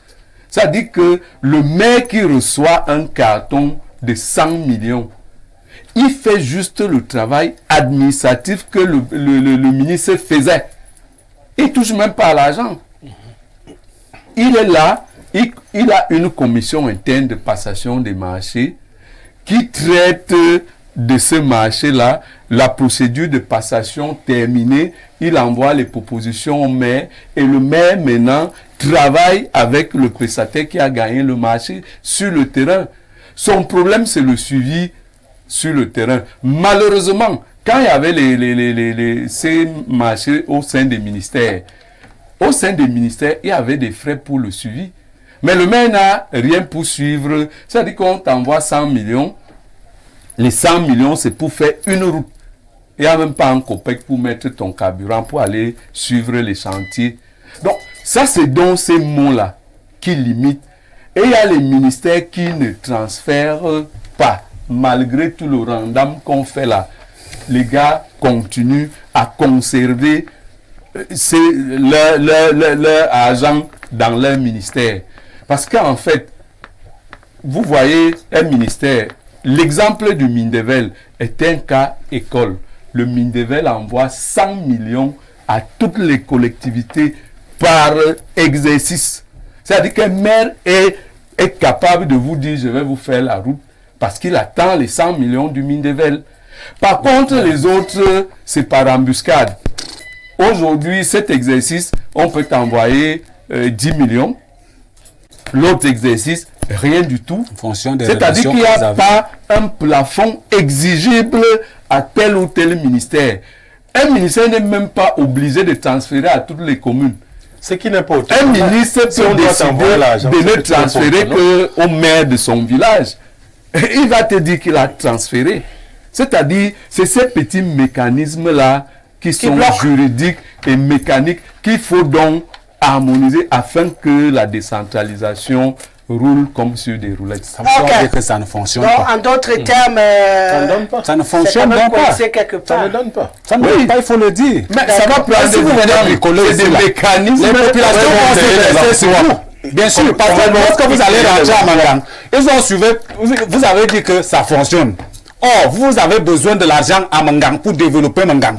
Bon, on ne vous donne pas cet argent. Pourquoi c'est il faut donc vous dire que donnez-nous notre argent. C'est de ça qu'il est question. Nous-mêmes, on connaît les besoins de nos populations. Parce que la décentralisation suppose quoi? Lorsqu'on vous donne de l'argent, c'est les besoins de population. C'est les besoins de population qui sont transformés en projets. Lorsqu'on parle de décentralisation, vous allez changer la forme de l'État. Mais c'est ce qu'on a dit. Lorsqu'on vous donne de l'argent, vous étudiez les besoins des populations que vous transformez en projet et que vous réalisez. C'est ça la décentralisation. Fonctionne effectivement. Ce n'est pas en ville que vous décidez que les populations ont besoin de ceci alors qu'ils n'ont pas besoin de ça. Voilà. Vous devez plus. Si vous êtes même solidaire avec vos populations, Rosalie, vous pouvez aller voir vos populations, elles aliènent certains de leurs biens pour un projet communautaire. Bien sûr. Mais quand tout doit venir de Yaoundé, c'est ça le problème. Parfois, quand Yaoundé envoie un carton ou bien des financements, ce n'est même pas un problème pertinent dans cet environnement. Bon, ce qui est important, c'est que ce sujet est très vaste. Hein. On va étudier la question justement de ces financements et autres dans les communes. Voilà. Ça sera fait la semaine prochaine parce que c'est clair que on aura besoin d'avoir des maires de valeur au Cameroun et si on n'en parle pas, on n'aide pas également et je m'arrangerai ce jour-là à en avoir un peu plus de maires sur ce plateau et d'experts financiers pour s'assurer qu'on se comprenne très très bien. Merci à vous quatre d'avoir été là encore ce soir. Merci Rose. Merci à toi Léonide. Je fais tout ça pour que le coach Lemjo se réveille. Non, le coach Lemjo, ça commence à aller. Ok, merci. Il m'a d'ailleurs annoncé qu'il revient bientôt. D'accord. Donc, ne soyez pas surpris d'ici peut-être la fin du mois de le voir sur ce plateau. J'espère que vous avez envoyé de l'argent pour le soutenir. Hein? Non, il a dit qu'il n'a pas besoin d'argent. Comment il a dit qu'il n'a pas besoin d'argent? Quelqu'un est malade, il a dit non, il faut arrêter. Il avait dit ici sur le plateau. Si vous n'avez pas encore envoyé de l'argent pour soutenir l'MJ, on aura les problèmes. Oui, non, merci à Patrick Ngoulou, merci à Patrick, c'est une affaire de Patrick. Un plaisir, Rosalie. Sur ce plateau, merci à Giranga. Je vous laisse en compagnie de nos programmes qui se poursuivent. Jude Kendi sera bien installé à 19h pour la quintessence de l'information en langue anglaise. Et bien sûr, un coup, voilà, Alida Kouvondor sera là pour la version en langue de Molière à 20h. Merci Ismaël, on a fini la semaine en beauté. Merci à Guy Fernand qui est au mixage vidéo. Elle va encore réaliser cette émission. Jean-Martin Kemfak a apporté sa touche également à la réussite de ce programme. Respect, monsieur Doniva. Bon week-end à tous et à lundi.